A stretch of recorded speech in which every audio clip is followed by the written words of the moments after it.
Então, bom dia a todos e todas. É com grande satisfação que damos início à nossa conferência Modos de Produção e Desigualdades, a influência da historiografia na estruturação de percepções e de práticas. Agradecemos novamente aos nossos organizadores desse evento. É um evento realizado pelo Grupo de Pesquisa História Intelectuais, Cultura, Política e Memória, pelo Programa de Pós-Graduação em História da Universidade Estadual de Ponta Grossa e pelo 620, Centro de Estudos Interdisciplinares da Universidade de Coimbra.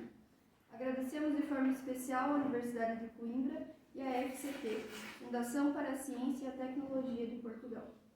Agradecemos também o apoio do setor de Ciências Humanas, Letras e Artes do Departamento de Educação, do Departamento de História, do Programa de Pós-Graduação em Educação e do Prof. História da Universidade Estadual de Ponta Grossa.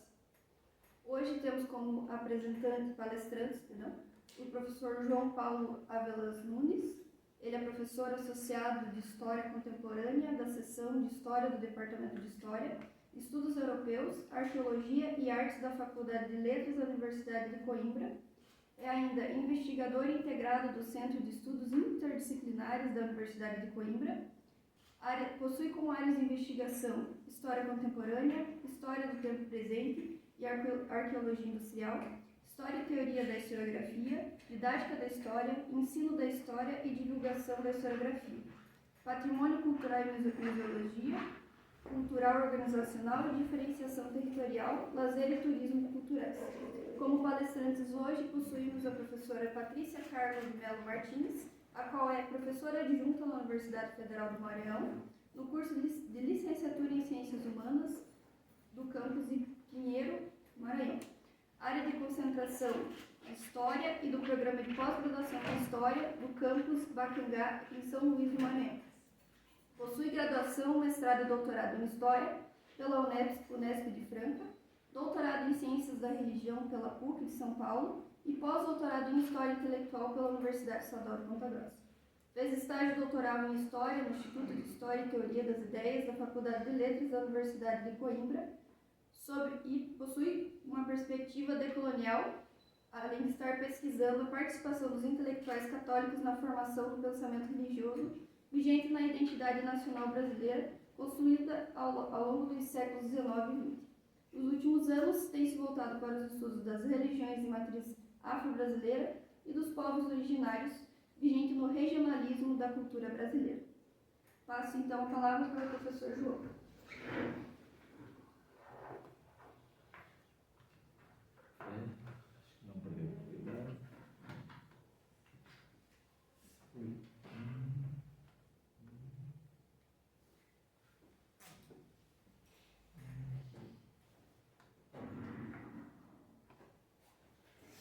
Bom, então, muito obrigado a todos pela presença, obrigado à Comissão Organizadora do colóquio, duplamente, primeiro por permitirem a participação da Universidade de Coimbra, neste caso do Departamento de História, da Faculdade de Letras e do 620 neste evento, e por outro lado pelo convite para eu próprio estar aqui e apresentar esta comunicação. Este nosso colóquio, partindo, obviamente, da atuação e da intervenção dos intelectuais, procurou delimitar duas formas de estruturação e, ao mesmo tempo, de clivagem nas sociedades contemporâneas. Por um lado, aqueles que andam em torno das questões étnicas e da valoração e hierarquização das pessoas a partir desse critério de pertença a grupos étnicos, mas também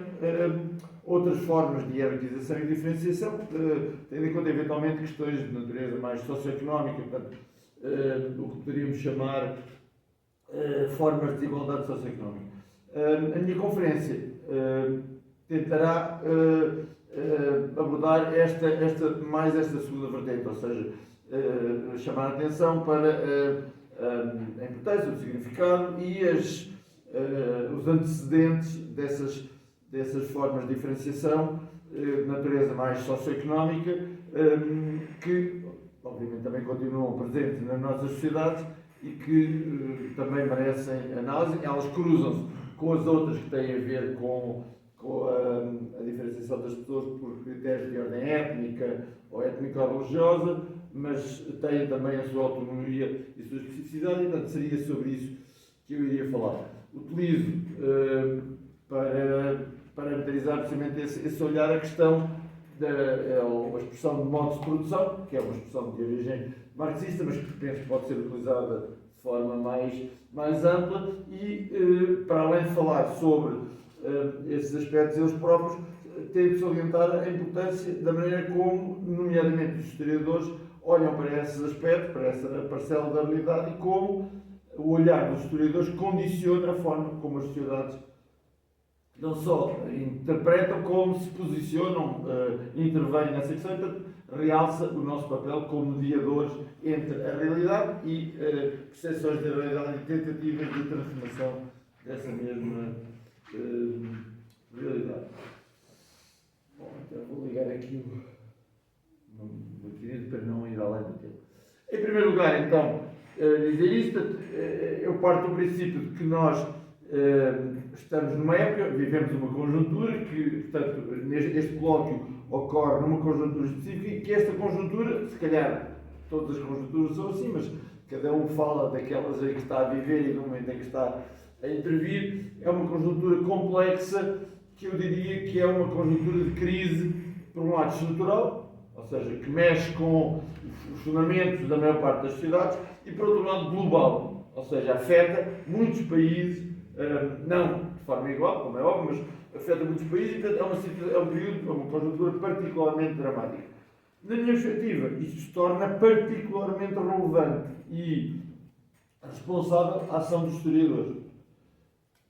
Os intelectuais e os historiadores, quando exercem a sua atividade, são intelectuais, têm sempre a responsabilidade, mas em momentos de dificuldade, em momentos de clivagem, em momentos de maiores ameaças à estruturação das sociedades, por outro lado também maiores possibilidades de transformação dessas sociedades, o papel daqueles que têm por função caracterizar e analisar a realidade, produzindo conhecimento que pode ser utilizado pelas sociedades para fazer escolhas mais informadas, é maior. Então eu começaria por tentar caracterizar porque é que eu penso que vivemos uma conjuntura dessa e quais são as principais ameaças disso. E tentarei também mostrar que isso se correlaciona muito com a questão das desigualdades socioeconómicas.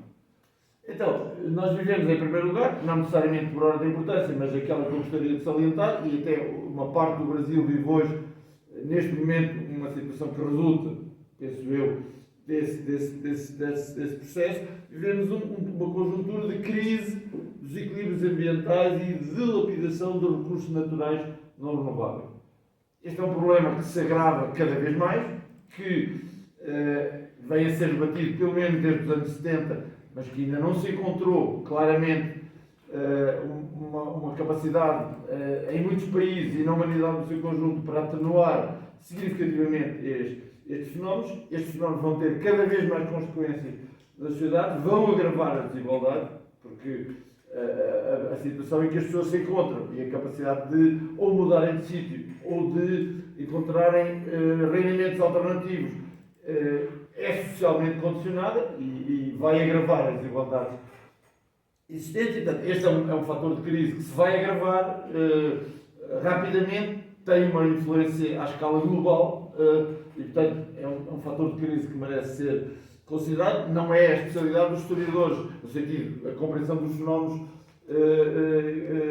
ecológicos eles próprios, mas as consequências sociais dos mesmos. Os historiadores podem trabalhá-las como todos os outros e têm vindo a trabalhá-las, e, portanto, essa é uma área importante. Depois, crise económica e social.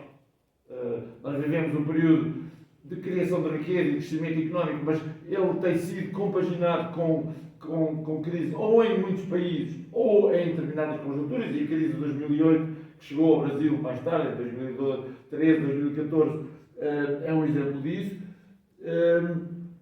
E também aumento da precariedade e das desigualdades.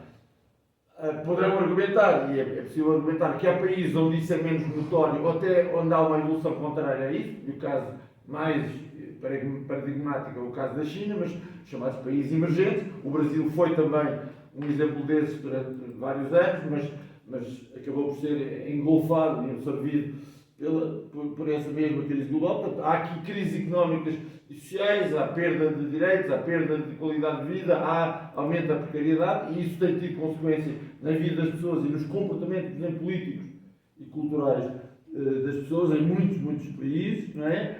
E também há uma potencial crise gerada não pelas novas tecnologias, mas pela lentidão da adaptação das sociedades a essa renovação tecnológica. Estou a falar aqui numa nova geração de transformações tecnológicas que normalmente designamos por inteligência artificial.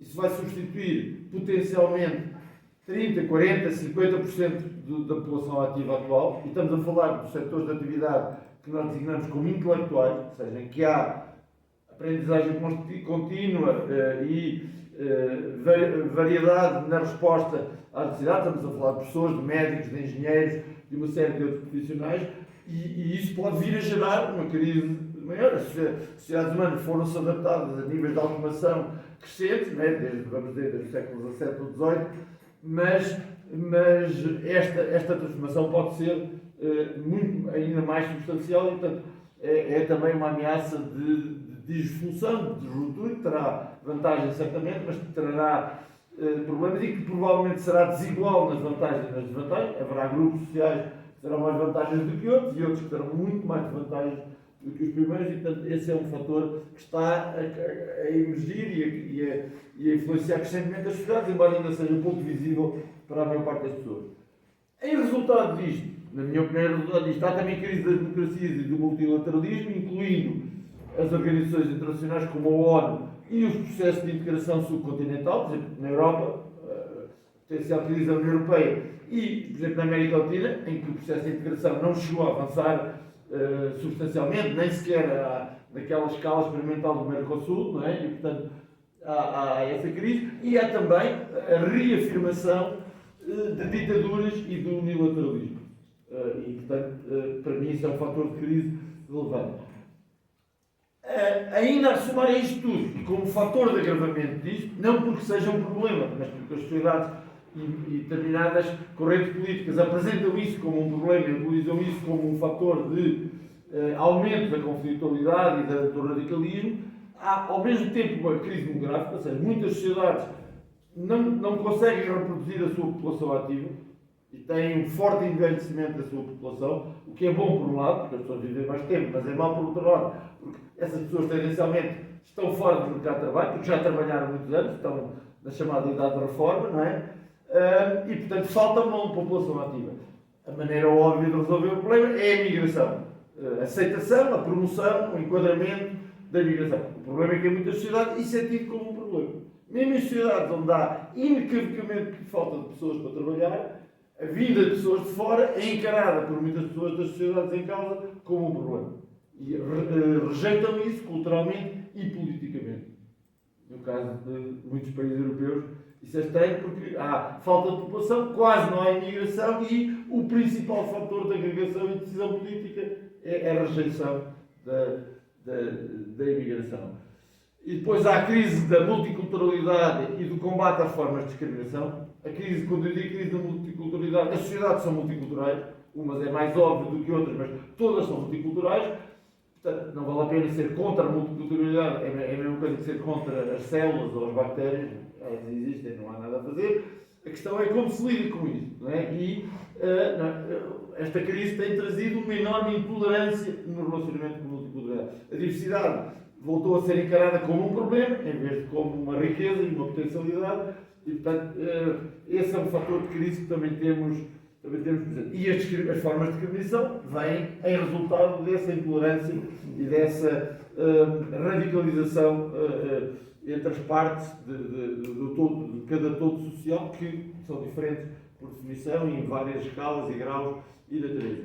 E, por outro lado, de radicalização ideológica e cultural em geral, incluindo ao nível da produção e da divulgação de conhecimento científico, como penso que todos reparamos, quer concordemos com isso, quer discordemos, mas que tem acontecido. Portanto, é nesta conjuntura de crise que eu procuraria reenquadrar a forma como a historiografia tem lidado com a questão das desigualdades sociais ou socioeconómicas e portanto, procurando demonstrar que a produção, parte da produção historiográfica que tem sido feita, ajuda a ver melhor as coisas, ajuda a encontrar caminhos, alguns dos quais já foram experimentados e já resultaram durante bastante tempo em parte das sociedades humanas, e portanto haverá aí um caminho que, se a produção continuar e ela for divulgada, poderá ajudar as sociedades não a fazerem o que os historiadores mandam, mas a se apropriarem criticamente do conhecimento e depois encontrarem caminhos mais eficazes. Bom, então, eu diria que não há uma única maneira historiográfica de ver esta questão das desigualdades económicas e sociais, nomeadamente numa conjuntura como aquela que nós vivemos. Eu diria que há basicamente três. Okay? A primeira, que eu chamaria aqui hipótese A, é aquela que considera que a função da historiografia é caracterizar e analisar a realidade e propor a leitura absoluta e definitivamente correta da realidade, porque produz conhecimento científico. Mas, sendo essa a natureza do conhecimento científico, neste caso do historiográfico, dele resulta uma orientação indiscutível para a atuação das sociedades humanas.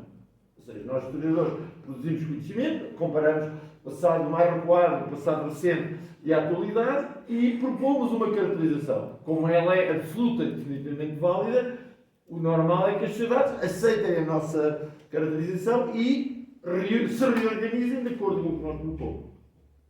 Quem não o fizer, obviamente, é ou ignorante ou mal intencionado. Nós, como historiadores, depois podemos propor que aconteçam coisas a essas pessoas. Como sabem, isto já sucedeu em muitas sociedades, nomeadamente ao longo do século XX, se calhar também acontecia no século XIX e século XVIII, mas era menos estruturado, menos consolidado. Esta é uma possibilidade. Nós podemos aqui neste colóquio chegar a umas conclusões, não é? Fazemos um relatório, enviamos quem não cumprir aquilo que nós dizemos, porque aquilo que nós caracterizamos a sociedade e a maneira como devemos atuar daqui para a frente nessa sociedade é a mesma coisa, de acordo com esta perspectiva, ou seja, ciência e tecnologia são exatamente a mesma coisa, como é que a sociedade funciona e como é que nós devemos intervir nela é a mesma coisa. Portanto, esta é a hipótese A. Portanto, estamos a falar de ciência e tecnologia de base científica como o mesmo tipo de conhecimento e ele é vinculativo para as sociedades que querem ser civilizadas e estruturadas com base no conhecimento científico. Depois temos a hipótese B, outra maneira de encarar o conhecimento historiográfico. Então, o que é? Nós, historiadores, o que é que fazemos? Fazemos um esforço. E o esforço não é apenas um esforço individual, é um esforço coletivo, ou seja, discutimos uns com os outros. De preferência, aqueles que não concordamos a partir de uns com os outros, porque discutir com aqueles com que concordamos é fácil, porque ficamos na mesma e dizemos que somos super espertos, a nossa análise é super correta, ninguém aqui nesta sala objeta a nada do que eu vou dizer, portanto, de certeza que está correto. Não é com esse que nós devemos debater mais, é com aqueles que não, com os quais não concordamos e que eles não concordam connosco à partida, não é? E, em resultado desse esforço, propor uma leitura que nós, temporariamente, e com a noção de que é parcelarmente, achamos a mais correta que conseguimos produzir num determinado momento. E o que é que acontece? Ao mesmo tempo, nós participarmos em produção de conhecimento tecnológico derivado desse conhecimento científico, que tentaremos utilizar para intervir na sociedade e demonstrar que há várias hipóteses de atuação que podem, eventualmente, tendo em conta a realidade, ajudar a transformá-la. Okay? O óbvio é aquelas coisas que os historiadores fazem, por exemplo, ser professor do ensino de História, do ensino não superior, trabalhar em museus, trabalhar em agências que preparam, por exemplo, políticas de relacionamento com outros países, configuração ou não configuração de processo de integração subcontinental, funcionamento de organizações internacionais e das suas agências técnicas, etc. Portanto, esse tipo de atividade.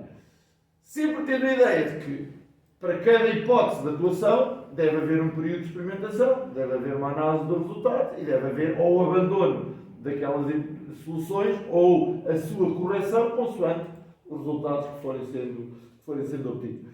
Estamos a falar sempre de um conhecimento que se autodesigna como temporário e parcialmente válido, embora o mais válido conseguimos produzir em cada momento, e que tem de ser constantemente avaliado, reavaliado. E com a ideia de que essa avaliação será tanto mais eficaz quando nós estivermos disponíveis para falar com o outro. Neste caso, o outro é ou o historiador que pensa diferente de nós, ou outros atores sociais com os quais temos de lidar, porque o conhecimento que nós produzimos pode ser ou não útil para a atuação dessas outras entidades. Depois temos a hipótese C de caracterizar ou de fundar o papel dos historiadores, que é a ideia de que é impossível, nomeadamente numa área como a historiografia, produzir conhecimento que seja objetivante, próximo da realidade. Portanto, isso é impossível, porque a vontade de influenciar o outro a partir dos nossos próprios pressupostos é demasiado grande para que isso seja possível. A única coisa, portanto, que nós podemos fazer é elaborar, produzir narrativas plausíveis acerca da realidade e, sobretudo, tentar que essas narrativas sejam justas, ou seja, que identifiquem os aspectos mais negativos na realidade passada, de forma que nós consigamos, para o futuro, ir anulando essas injustiças e essas desigualdades, porque no caso aqui das políticas económicas e sociais, das desigualdades económicas e sociais, e aqui nem há ciência nem tecnologia, há um discurso racionalizado, que procura ser justo e que procura influenciar, mobilizar as sociedades contemporâneas para atuarem de forma mais justa daqui para a frente. Portanto, estamos a produzir, no fundo, conhecimento ideológico, obviamente devendo, sendo a obrigação dos historiadores, produzir conhecimento o mais justo possível e mais mobilizador possível. Portanto, justo e eficaz, de ter eficácia de mobilização. Ser capaz de mobilizar a sociedade para que a sociedade depois encontre soluções mais justas e vá transformando a realidade nesse sentido. Estas são, na minha perspectiva, as três grandes perspectivas. Normalmente chama-se isto paradigmas epistemológicos. Eu prefiro a segunda, o paradigma neomoderno. Já não confio no paradigma moderno. Acho que não é suficientemente rigoroso o paradigma pós-moderno, mas são estas três grandes maneiras que estão em cima da mesa. Uma delas já está há bastante tempo, a outra há menos tempo, a terceira há menos tempo ainda, mas neste momento, no mercado das ideias e das perspectivas de estruturação do conhecimento científico e da utilização da produção científica, nomeadamente historiográfica, estão em cima da mesa e cabe a nós, indivíduos e às sociedades, escolherem aquela que acham mais adequada. Vou utilizar agora uma proposta de caracterização das origens e dos eventuais modos de combate às desigualdades sociais a partir daquilo que eu acho que é uma aplicação do paradigma neomoderno, ou seja, da tal hipótese B. E que visa, então, caracterizar como é que tem evoluído a questão das desigualdades sociais, eu podia dizer ao longo da época contemporânea, mas para facilitar a nossa vida e para introduzir aqui um pouquinho a questão da história do tempo presente, desde 91 para cá. Porquê é que eu escolho 91? Porque, em princípio, 91 é o fim formal da Guerra Fria, com a derrota de um dos lados da Guerra Fria e a vitória, pelo menos no imediato, na altura, do outro lado, não é? E, portanto, vou escolher esta conjuntura da história da humanidade para falar sobre estas questões. Então, estamos a falar deste período histórico. Ele começa, em princípio, em 91, porque há ali uma ruptura. Acabará, ainda não sabemos muito bem quando, nem sequer sabemos se não acabou já. Se, por exemplo, a emergência e a reafirmação, ou melhor, a emergência da China como superpotência a nível mundial e a reafirmação, embora não no mesmo nível da China e dos Estados Unidos, da Federação Russa como grande potência a nível mundial, para além de a afirmação potencial, por exemplo, da Índia como grande potência a nível mundial e de potências intermédias como o Brasil, como outros países, sei lá, o Irão, a Turquia, também não será já uma nova época, mas vamos partir do princípio para já, isso ainda não é claro, portanto, não será ainda, mas começou em 91, virá até aos nossos dias, ou já terá havido aqui uma alteração, mas vamos partir do princípio que ainda não houve, então é essa conjuntura que estamos a aplicar. Então como é que ela se caracterizaria, para depois vermos o que tem sido feito para aumentar ou diminuir as desigualdades sociais e como é que podemos analisar isso daqui para a frente. Então, primeiro, verificou-se a crescente e atual, mais ou menos absoluta hegemonia de modo de produção capitalista a nível mundial, a manutenção dos Estados Unidos e a afirmação da China como superpotência e a situação específica da Federação Russa da União Europeia, do Japão e da Índia. A Federação Russa, porque se reafirmou como grande potência militar geoestratégica, em grande parte porque tem um território enorme, com enormes potencialidades de recursos naturais e de relevância geoestratégica, ou seja, vai do Báltico ao Pacífico, não é? É todo o norte da Eurásia. Não é? Como sabem, nós às vezes utilizamos categorias que são racistas, em que, por exemplo, se divide a Ásia da Europa como se fossem dois continentes. Se diz que a Federação Russa está no leste da Europa, que é uma coisa horrível, que há lá na Europa, que é o leste da Europa, não está em leste nenhum, é o norte, é o extremo norte da Europa todo, desde a Escandinávia até à Eurásia, até ao Pacífico. Portanto, a Federação Russa, a sua potencialidade geoestratégica é essa, mas depois tem fronteira com todo o Polo Norte, não é? Em todos os lados da esfera, não é? Incluindo o Canadá e os Estados Unidos, etc. Portanto, é essa a potencialidade geoestratégica, os recursos naturais são gigantescos e convém não esquecer que a Federação Russa é a segunda potência, ou uma das duas potências nucleares com capacidade de destruição global. A outra, a China ainda não é, a outra são os Estados Unidos. Não é? Portanto, a Federação Russa, a União Europeia, que tem um potencial significativo, mas que, por razões próprias, opta por não operacionalizar, ou seja, nunca funciona como um ator global, não se estrutura, não se reorganiza para isso, não federaliza o suficiente das suas áreas de governação para que isso aconteça, e a responsabilidade é exclusivamente dos cidadãos e dos Estados-membros da União Europeia. Não há nenhuma potência externa que o tenha impedido, nem os Estados Unidos, nem a Federação Russa, nem a China o tenham feito. Há o caso do Japão, que é a terceira maior economia mundial, e que nós vemos como um país velhinho que está lá sossegado num sítio e que até nos esquecemos que existe. O Japão era a segunda maior economia do mundo até há 2 décadas atrás, foi ultrapassado pela China, mas continua a ser a terceira maior economia do mundo, não é? E portanto, convém não esquecer o Japão. E depois é a Índia, que o Brasil vem logo a seguir, não é? É logo um dos países a seguir em termos de potencial. A Alemanha antes, até, mas em termos de potencial o Brasil está antes da Alemanha, mas eu não pus aqui este porque falei aqui das superpotências efetivas ou potenciais. Depois, em termos da governação dos fenómenos económicos e sociais, das consequências disso, em termos do aumento ou diminuição das desigualdades económicas e sociais, temos o predomínio das concepções monetaristas, da globalização neoliberal e, ao mesmo tempo, o ressurgimento, embora ainda não plenamente assumido, de outras alternativas de governação do capitalismo. Portanto, convém aqui, e isso para mim é importante como historiador, e é uma das questões que eu queria pôr aqui, falar que a hegemonia do capitalismo não significa que necessária e inevitavelmente a única forma de governar o capitalismo hoje seja de acordo com os pressupostos da teoria económica monetarista e com a concepção de que a globalização deve existir e ela deve ser adotar os princípios do neoliberais, ou seja, da Organização Mundial do Comércio, da abertura automática e simultânea de todas as economias, independentemente do grau de desenvolvimento que cada uma delas tem quando abre as suas fronteiras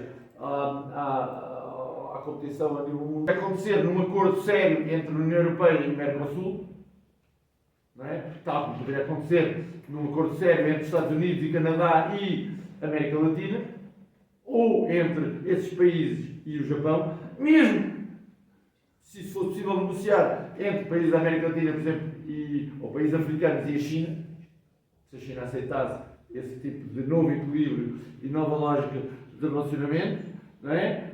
E essa tem gerado, embora ainda gerou nos anos 40 a 70 e tem gerado, em alguns casos, desde a crise da pandemia, algum desenvolvimento integrado e sustentável, diminuição da precariedade, da pobreza e da desigualdade e, potencialmente, eu não pus aqui porque ainda não está a acontecer, uma maior capacidade de lidar com a crise dos equilíbrios ambientais. Só para dar um exemplo, Portugal, que é um país altamente irrelevante e mal sucedido em muitas coisas, tem neste momento entre 70% e 80% da energia que consome resultante de energia renovável.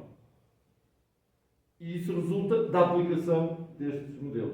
Há uma visão absolutamente deturpada de quais são os pilares do Estado de Providência e qual é a relação dele com uma economia capitalista, quer à escala nacional, quer à escala global, que eu acho importante referir. Primeiro, o Estado de Providência não é tirar a ricos para dar aos pobres. Ok? É atribuir uma função regulatória ao Estado. E parte da função regulatória será para transferência de riqueza em favor do trabalho e do trabalho com rendimentos dos trabalhadores com rendimentos mais. Porquê?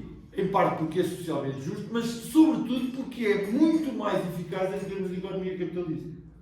As crises diminuem, a gravidade das crises diminui e a capacidade de crescimento económico, e o crescimento não tem de ser com a maior produção de bens, com mais poluição, com mais consumo de recursos naturais, pode ser produção de serviços, é muito mais estável. Isto foi o que o Keynes descobriu, que não há contradição, ao contrário do que se pensou durante quem defendia e quem era contra o capitalismo nas décadas anteriores, desde o século XVIII, não há contradição inerente entre as pessoas viverem melhor e menos desigualmente e uma economia capitalista que funciona. Pelo contrário, em princípio, nomeadamente quando a maior parte das atividades económicas são capital intensivas e não mão de obra intensivas, é mais fácil uma economia capitalista crescer mais, ser mais estável, se houver redistribuição a partir dos Estados, de cada Estado-nação e entre países, entre Estados. Daí os processos de integração subcontinental, daí a cooperação entre países. Não por caridade, não por culpa, não, mas porque é melhor para todos, o chamado egoísmo racional. O exemplo disto, e estes dois exemplos são pouquíssimo referidos, e para mim é um mistério, são a evolução da Coreia do Sul e de Taiwan desde os anos 70 até hoje. A maior parte das pessoas esquece isso, mas a Coreia do Sul, que é metade da Península da Coreia, tinha uma economia capitalista subdesenvolvida, com elevadíssimos níveis de pobreza, de corrupção, de nepotismo, tinha uma ditadura militar pró-ocidental, ou melhor, ocidental, apoiada ou implantada pelos Estados Unidos, pelo Japão, pela Austrália, mas sobretudo pelos Estados Unidos, apoiada por todos os países europeus, ou quase, etc. Okay? Era isso. E, aparentemente, estava vaticinada a manter-se assim eternamente. O passado económico do Japão, da Coreia, desde de ter sido tornado pela Sociedade das Nações, logo no momento do Tratado de Versailles, uma colónia japonesa, tinha sido dramática, os níveis de violência, de expropriação colonial, etc., brutal.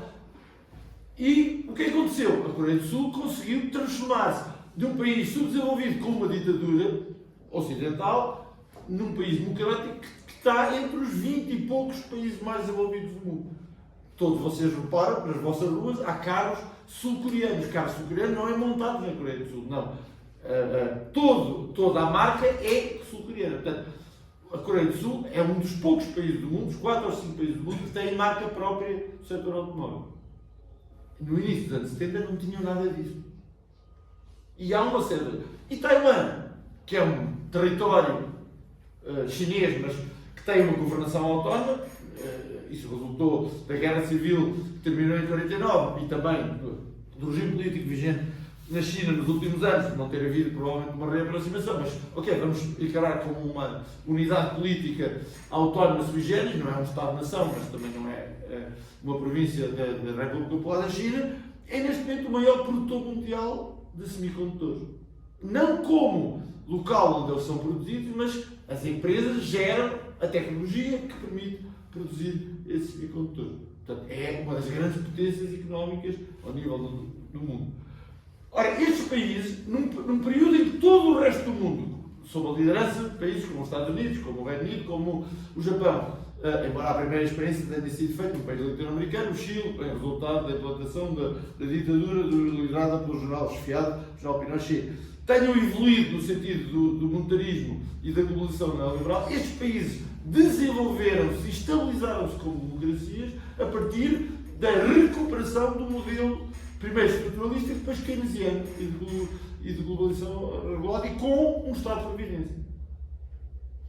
E o sucesso desse percurso, mesmo numa conjuntura que a nível mundial é exatamente no sentido oposto, com o patrocínio dos mesmos países que patrocinaram a evolução global a nível mundial em sentido oposto, porque quem patrocinou esta evolução destes dois países foram os Estados Unidos e o Japão, outros também, mas os principais foram estes dois.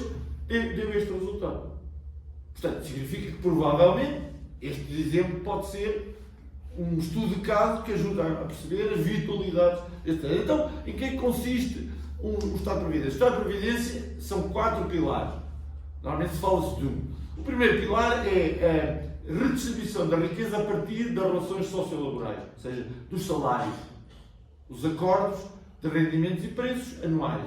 Esta é a principal forma de redistribuição. Se as pessoas receberem mais, não precisam de receber subsídios do Estado.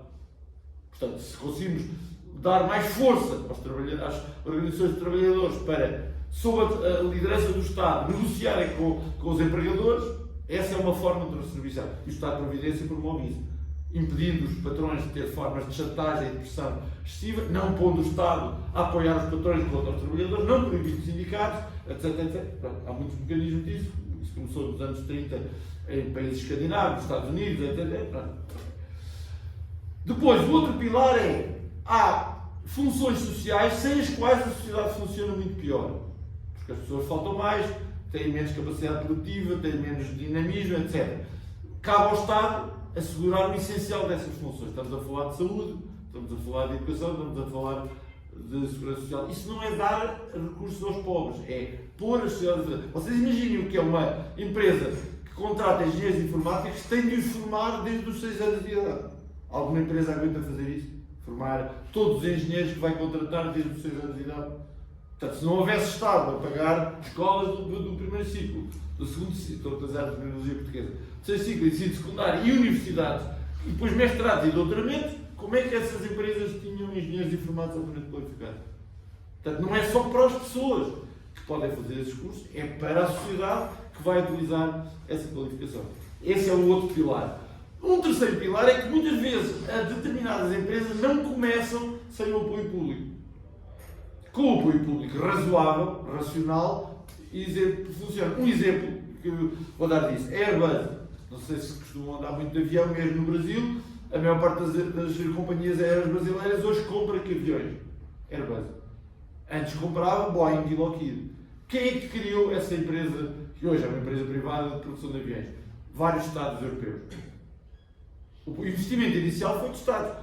Começou a dar dinheiro, os Estados venderam as suas ações a empresas privadas, mas mantêm uma cota. Por exemplo, os motores são britânicos, não sei o que são franceses, não sei o que não sei o que é que lá tem, mas pronto, há uma série de países. Portanto, um exemplo, muitas vezes o Estado intervém, os sistemas informáticos que nós utilizamos todos foram inventados por universidades americanas com financiamento do Estado Federal norte-americano. Nenhuma empresa privada tinha feito isso por si própria. Ok? Portanto, investimento direto na economia, não para que a economia seja totalmente estatizada, isso não é típico do capitalismo, mas porque em setores de risco o arranque é dado pelo Estado. Vejam que a modernização económica de muitos países, começando pelo Japão, foi feita assim. Não é só agora, desde o século XIX, toda a modernização japonesa foi feita desta maneira. Ok? E depois, o quarto pilar, que é o financiamento da cooperação internacional. Aquela ideia de que é absurdo para os países ricos darem dinheiro aos países pobres, não faz sentido nenhum. Se isso acontecer, o sistema das relações internacionais não funciona. Sempre custou dinheiro, sempre houve preciso ter diplomatas, etc. Só que uma questão é saber se as relações internacionais se devem basear em diplomatas e em forças armadas, ou, sobretudo, em cooperação, e só em última ratio, em forças armadas. Não é? Ou seja, se o mais importante da ONU é o Conselho de Segurança, que pode votar, se não houver veto, o envio de tropas para impedir um genocídio ou uma violência de massas ou uma invasão, etc., ou é a FAO e a Unesco e a não sei quantas e tal. Mas para isso é preciso haver dinheiro. E quais são os países que têm mais recursos para poder aplicar na cooperação internacional? Os que geram mais riqueza, os mais desenvolvidos. Mas não o fazem por caridade, fazem por interesse. Porque é do seu interesse que os problemas não se avolumem no resto do mundo. Uma das razões pelas quais houve uma crise do keynesianismo dos anos 70 é porque a margem de crescimento económico esgotou-se nos países desenvolvidos, naquela conjuntura. E, portanto, a estagflação teve a ver com isso. Se tivesse havido um apoio ao crescimento económico, desenvolvimento económico dos espaços económicos, não teria acontecido. Vejam o que sucedeu à China. A China, na altura, era o 20º ou 30º país em termos de PIB global e per capita, nem se fala. Tinha acabado de viver o grande salto em frente, 70 milhões de mortos à fome e a Revolução Cultural. Mais de 10 anos com todas as escolas fechadas na China, excetuando as das Forças Armadas. Não é? Hoje é a segunda, ou a maior economia do mundo. Como economia capitalista, portanto, integrada nesse espaço económico. Não estou a dizer que foi a melhor maneira de fazer, estou a dizer que aconteceu. Se isso tivesse acontecido nos anos 70, não tinha havido o fenómeno da estagflação na maior parte dos países que desenvolvido e, portanto, a justificação para o abandono do keynesianismo não teria ocorrido. Depois assistimos também ao colapso dos modelos socioeconómicos stalinista e pós-stalinista. Muitos países abandonaram e aqueles que os mantêm, basicamente a Coreia do Norte, em parte só parcial, Cuba, não estão muito bem economicamente, por causa da Nicarágua, por outra via, peço desculpa, sim, na Nicarágua, mas eu queria falar da Venezuela, também não estará muito bem. Mas depois temos os regimes ditatoriais, que muitas pessoas continuam a ver de esquerda, mas que têm economias capitalistas pujantes claramente a China, no caso da Federação Russa, menos pujante do que a China, mas igualmente com alguns resultados, etc. Os exemplos, outro exemplo que se fala pouco, é o caso do Vietnã, mas como tem uma escala menor, mas é uma economia muito pujante, tem taxas de crescimento iguais à China e que conseguiu adaptar-se à crise de 2008 melhor do que a economia chinesa, só que como é uma economia muito mais pequena, não tem influência a nível mundial, obviamente, que a economia chinesa tem. Próximo do fim. Depois, convém lembrar que há também, em resultado destas políticas, os Estados falhados. Ok? E o que é que são os Estados falhados? Onde é que eles se localizam? Basicamente, localizam-se em África, na África subsaariana sobretudo, também em alguns países do Magreb, muitas vezes também por razões de intervenção política ou militar, como o caso da Líbia, etc., mas a Tunísia e outros estão em situação semelhante, que tanto são vítimas de excesso como de insuficiência de integração na economia mundo capitalista, excesso no sentido que houve uma lógica predatória, déficit no sentido que houve uma falta de integração que depois não permite aproveitar as potencialidades. O caso mais exemplar disso, os dois casos mais exemplares, que são ainda por cima dois países que são vizinhos e que têm uma dimensão semelhante e que são provavelmente dos 4 países mais poderosos potencialmente da África subsaariana, pondo de fora a África do Sul, que são Angola e o Zaire, a República Democrática do Zaire.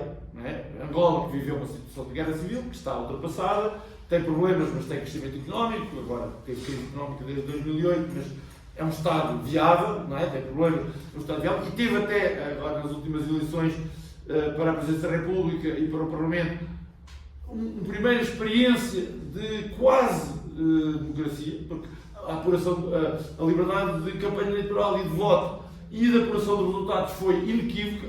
O problema foi depois o reconhecimento desse resultado. Só para dar uma ideia, o partido da oposição, maior da oposição, UNITA, teve maioria reconhecida pelos órgãos oficiais na província de Luanda e nas províncias junto à fronteira com o Zaire e na província de Cabinda, que é do offshore do petróleo, são as mais ricas e eram aquelas onde o MPLA, que é o partido do governo, tem maior implantação e as instituições públicas reconheceram que nessa província a UNITA ganhou por 60% dos votos.